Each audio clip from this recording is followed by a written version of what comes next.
H D. Kumaraswamy ವಿರುದ್ಧ ಜೆಡಿಎಸ್ನಲ್ಲಿ ಆಕ್ರೋಶದ ಮಾತುಗಳು ಹೊರಬರ್ತಾ ಇದೆ. ಪುತ್ರನಿಗಾಗಿ ಮತ್ತೆ ಪಕ್ಷವನ್ನ ಸಂಕಷ್ಟಕ್ಕೆ ದೂಡಿದ್ರ ಎಚ್.ಡಿ.ಕೆ. ದಳದೊಳಗೆ ದಳ್ಳೂರಿ ಎಬ್ಬಿಸಿದ ಕುಮಾರಸ್ವಾಮಿಯ ನಿರ್ಧಾರ.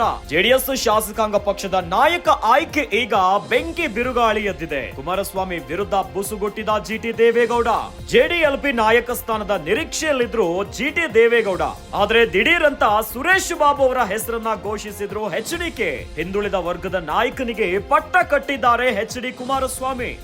ಆದ್ರೆ ಮಗನಿಗೆ ರಾಜ್ಯಾಧ್ಯಕ್ಷ ಪಟ್ಟ ಕಟ್ಟಲು ಸ್ಥಾನವನ್ನ ತಪ್ಪಿಸಿರುವಂತ ಆರೋಪ. ಈಗ ಮಗನನ್ನ ಅಧ್ಯಕ್ಷನಾಗಿ ಮಾಡಿದ್ರೆ ಜಾತಿ ಪ್ರೇಮದ ಆರೋಪ ಬರುತ್ತೆ. ಜೆಡಿಎಲ್ಪಿ ಹಾಗೂ ರಾಜ್ಯಾಧ್ಯಕ್ಷ ಸ್ಥಾನ ಒಂದೇ ಜಾತಿಗೆ ಕೊಟ್ಟಂತಾಗುತ್ತೆ. ಹೀಗಾಗಿ ಶಾಸಕಾಂಗ ಪಕ್ಷದ ನಾಯಕ ಸ್ಥಾನವನ್ನ ಒಬಿಸಿಗೆ ಕೊಟ್ಟಿದ್ದಾರೆ. ರಾಜ್ಯಾಧ್ಯಕ್ಷ ಸ್ಥಾನವನ್ನ ಪುತ್ರನಿಗೆ ದಯಪಾಲಿಸೋ ರಣತಂತ್ರ ಆಗ್ತಿದೆಯಂತೆ. ಕುಮಾರಸ್ವಾಮಿಯ ತಂತ್ರಕ್ಕೆ ಬಲಿಯಾಗಿದ್ದು ಮಾತ್ರ ಜಿಟಿಡಿ. ಕುಮಾರಸ್ವಾಮಿ ನಂಬಿಸಿ ಮೋಸ ಮಾಡಿದ್ದಾರೆ ಅಂತ ಆರೋಪಿಸುತ್ತಿದ್ದಾರೆ. ಹೀಗಾಗಿ ಆಪ್ತರ ಬಳಿ ರಾಜೀನಾಮೆ ಬಗ್ಗೆ ಮಾತನಾಡ್ತಿದ್ದಾರೆ ಜಿಟಿಡಿ. ಕುಮಾರಸ್ವಾಮಿಯಿಂದ ಪದೇ ಪದೇ ಅವಮಾನ ಆಗ್ತಾ ಇದೆ. ಇನ್ನು ಎಷ್ಟು ದಿನ ಸಹಿಸಿಕೊಳ್ಳೋದು ಅಂತ ಜಿಟಿಡಿ ತಮ್ಮ ಅಳಲನ್ನ ತೋಡ್ಕೊಂತಿದ್ದಾರೆ. ಎಚ್.ಡಿ. ಕುಮಾರಸ್ವಾಮಿ ವಿರುದ್ಧ ಜೆಡಿಎಸ್ ನಲ್ಲೇ ಈಗ ಅಪಸ್ವರಗಳು ಕೇಳಿ ಬರ್ತಾ ಇದೆ. ಇನ್ನು ಜೆಡಿಎಸ್ ನಲ್ಲೇ ಕುಮಾರಸ್ವಾಮಿಯ ನಡೆಯ ಕುರಿತಂತೆ ಆಕ್ರೋಶಗಳು ಹೊರಗಾಗ್ತಿದ್ದಾರೆ. ಪುತ್ರನಿಗಾಗಿ ಮತ್ತೆ ಪಕ್ಷವನ್ನ ಸಂಕಷ್ಟಕ್ಕೆ ದೂಡಿದ್ರ ಎಚ್.ಡಿ.ಕೆ. ಹೀಗೊಂದು ಪ್ರಶ್ನೆ ಈಗ ಜೆಡಿಎಸ್ ಪಾಳ್ಯದಲ್ಲಿ ಶುರುವಾಗೋಬಿಟ್ಟಿದೆ. ದಳದೊಳಗೆ ದಳ್ಳೂರಿ ಎಬ್ಬಿಸಿಬಿಟ್ಟಿದೆ ಕುಮಾರಸ್ವಾಮಿ ಅವರ ದಿಢೀರ್ ನಿರ್ಧಾರ. ಜೆಡಿಎಸ್ ಶಾಸಕಾಂಗ ಪಕ್ಷದ ನಾಯಕನ ಆಯ್ಕೆ ಕುರಿತಂತೆ ಈಗ ಜೆಡಿಎಸ್ ನಲ್ಲಿ ಬೆಂಕಿ ಬಿರುಗಾಳಿ ಎದ್ದು ಬಿಟ್ಟಿದೆ. ಕುಮಾರಸ್ವಾಮಿ ವಿರುದ್ಧ ಬುಸ್ಗುಡ್ತಿದ್ದಾರೆ ಜಿಟಿ ದೇವೇಗೌಡರು. ಇನ್ನು ಜೆಡಿಎಸ್ ಶಾಸಕಾಂಗದ ಪಕ್ಷದ ನಾಯಕ ಯಾರಾಗ್ತಾರೆ ಎನ್ನುವಂತ ವಿಚಾರ ಬಂದಾಗ ಜಿಟಿ ದೇವೇಗೌಡರ ಹೆಸರು ಬಹಳಷ್ಟು ಮುಂಚೂಣಿಯಲ್ಲಿತ್ತು. ಆದ್ರೆ ದಿಢೀರ್ ಅಂತ ಈಗ ಕುಮಾರಸ್ವಾಮಿ ಅವರ ನಡೆಯಿಂದ ಜೆಡಿಎಸ್ ನಲ್ಲಿ ಬಿರುಗಾಳಿ ಎದ್ದು ಬಿಟ್ಟಿದೆ. ಜೆಡಿಎಲ್ಪಿ ನಾಯಕ ಸ್ಥಾನದ ನಿರೀಕ್ಷೆಯಲ್ಲಿದ್ದಂತ ಜಿಟಿ ದೇವೇಗೌಡರಿಗೆ ಬಿಗ್ ಶಾಕ್ ಆಗೋಬಿಟ್ಟಿದೆ.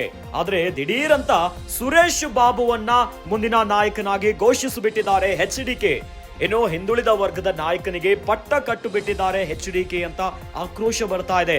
ಆದ್ರೆ ಇವೆಲ್ಲದಕ್ಕಿಂತ ಬಹಳ ಮುಖ್ಯವಾಗಿ ಮಗನಿಗೆ ರಾಜ್ಯಾಧ್ಯಕ್ಷ ಪಟ್ಟವನ್ನ ಕಟ್ಟಲು ಈ ಒಂದು ಸ್ಥಾನದಲ್ಲಿ ಬದಲಾವಣೆ ಮಾಡಿದ್ದಾರೆ ಎನ್ನುವಂತ ಆರೋಪ ಕುಮಾರಸ್ವಾಮಿ ಅವರ ಮೇಲೆ ಕೇಳಿ ಬರ್ತಾ ಇದೆ. ಮಗನನ್ನ ರಾಜ್ಯಾಧ್ಯಕ್ಷನಾಗಿ ಮಾಡಿದ್ರೆ ಎಲ್ಲಾದ್ರೂ ಜಾತಿ ಪ್ರೇಮದ ಆರೋಪ ಬಂದು ಬಿಡುತ್ತೆ. ಹೀಗಾಗಿನೇ ಜೆಡಿಎಲ್ಪಿ ಮತ್ತು ರಾಜ್ಯಾಧ್ಯಕ್ಷ ಸ್ಥಾನವನ್ನ ಒಂದೇ ಜಾತಿಗೆ ಕೊಟ್ಟಂತಾಗತ್ತೆ. ಇದ್ಯಾವುದು ಆಗಬಾರದು ಅನ್ನೋ ರೀತಿಯಲ್ಲಿ ಈಗ ಜಾತಿ ರಾಜಕಾರಣ ಆಗೋಬಿಟ್ಟಿದೆ ಎನ್ನುವಂತ ಆರೋಪ ಕೇಳಿ ಬರ್ತಾ ಇದೆ.